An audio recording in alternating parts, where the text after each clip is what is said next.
Nitong nakarang linggo, naganap po ang hindi inaasahang insidente kung saan ang X account ng Cardano Foundation ay na-hack.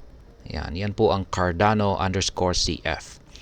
Ang hindi pa natutukay na hacker ay nagpakalat po ng maling impormasyon, kabilang na ang pag-promote ng isang peking token na tinatawag po na ADA-SOL.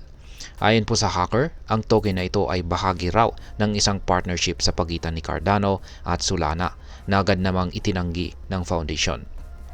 Bukod dito ay naglabas din ng pahayag ang hacker na ititigil ang mga withdrawals ng ADA dahil po sa umano'y crackdown ng US Securities and Exchange Commission or SEC.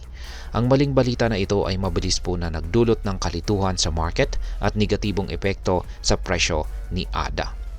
Kaya yan po ang siyang ating pag-uusapan sa video na ito. Pero bago po tayo magpatuloy, ay nais ko lamang po munang bigyang linaw ang aking disclaimer kung saan ang nilalaman po ng video na ito ay hindi po ito isang financial advice. For education and information purposes lamang po ang layunin nito. Ayan, umpisahan po natin sa kung ano po ang epekto ng pag-hack na ito sa presyo ni ADA. Yan, ang insidente po ay nagresulta sa pagbaba ng presyo ni ADA ng halos 3% sa kanyang intraday. Mula po sa $1.22, ayan, pababa po sa $1.16. Bagamat tila maliit ito kung titingnan, ang epekto po nito sa confidence ng market ay mas malaki.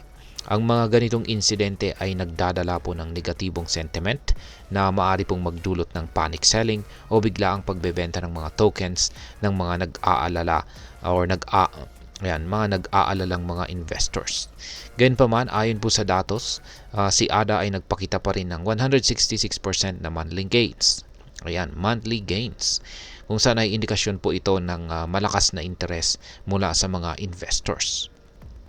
Ayon po sa mga eksperto, bagamat naapektuhan ang presyo ni ADA sa maikling panahon, nananatili pong malaki ang posibilidad na umabot ito sa target price na $2, lalo na kung maibabalik ang market confidence nito. Ngayon ay bakit malaki po ang epekto ng cybersecurity sa cryptocurrency? Ayan, ang nangyari pong hacking na incident na ito ay muli pong nagbigay diin sa kahalagahan ng cybersecurity sa industriya ng cryptocurrency. Ang blockchain technology po ay kilala sa pagiging ligtas or safe, ngunit hindi po nito tinatanggal ang posibilidad ng mga phishing attacks or pag-hack ng mga opisyal na account na ginagamit po sa komunikasyon.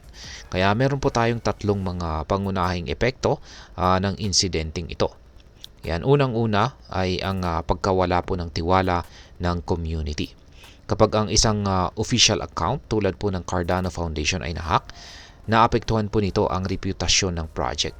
Ang tiwala po ng mga investors ay mahalaga para mapanatili ang momentum ng presyo sa market. Pangalawa ay ang market volatility. Ang ganito pong uri ng balita ay nagdudulot po ito ng volatility o pabago-bagong galaw ng presyo dahil marami pong mga investors ang nagiging emosyonal sa kanilang desisyon sa pagbili o pagbebenta ng assets. At ang panghuli o pangatlo ay ang pagpapalaganap po ng peking balita or fake news.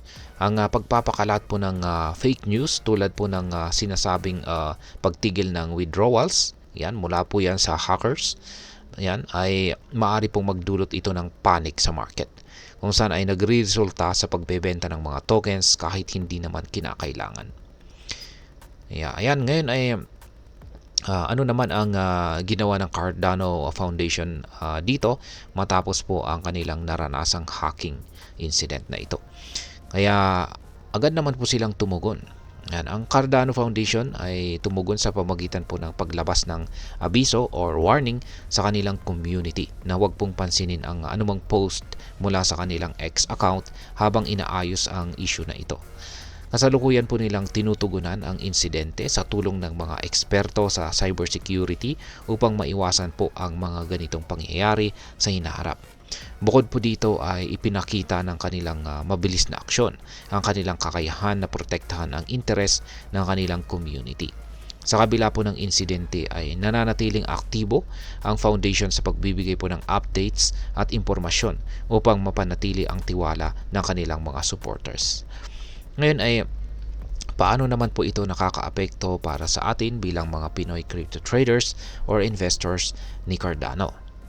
Yan, ang hacking incident po na ito ay nagbibigay po ito ng ilang mahalagang aral at hamon. Una ay ang pag-iingat po sa maling balita. Malaga pong suriin natin ang mga balitang lumalabas sa social media at tiyaking ang mga ito ay galing sa lehitimong sources. Ang pagpapakalat po ng maling impormasyon ay maaari pong magdulot ng panic selling na karaniwang nagreresulta sa ating pagkalugi. Pangalawa ay ang oportunidad para sa presyo. Ang pagbaba po ng presyo ni ADA ay maaaring magbigay naman ito ng pagkakataon para sa mga gustong magdagdag or bumili ng kanilang dagdagan ang kanilang holdings. Gayunpaman ay dapat pong maging maingat sa pag-trade sa napaka-volatile na crypto market. At ang panghuli ay ang mas lalim na pag-unawa sa crypto security. Ang insidente pong ito ay paalala na hindi po sapat ang pagiging active lamang sa market. Mahalaga rin na intindihin natin ang mga risk o panganib sa security or seguridad, lalo na kung hawak natin ay mga assets sa mga crypto wallets or trading platforms. Yan. Kasi yan po talaga yung laman nito ang talagang tina-target ng mga hackers. Ngayon ay ano naman po ang aking masasabi tungkol dito? Ang pag-hack po sa official account ng Cardano Foundation ay isang malaking hamon. Hindi lamang po para kay Cardano, kundi para sa buong cryptocurrency industry. Bagamat ang blockchain technology ay ligtas, ang mga vulnerabilities sa labas ng teknolohiyang ito, tulad po ng social media accounts, ay nagdudulot pa rin ng mga issue. Ang positibong aspeto dito ay ang mabilis na aksyon ng Cardano Foundation upang tugunan ang problema. Ipinapakita po nito na handa po silang harapin ang ganitong mga hamon upang mapanatili ang tiwala ng kanilang community. Sa pangkalahatan ay nananatili pa rin ang optimism sa hinaharap ni ADA.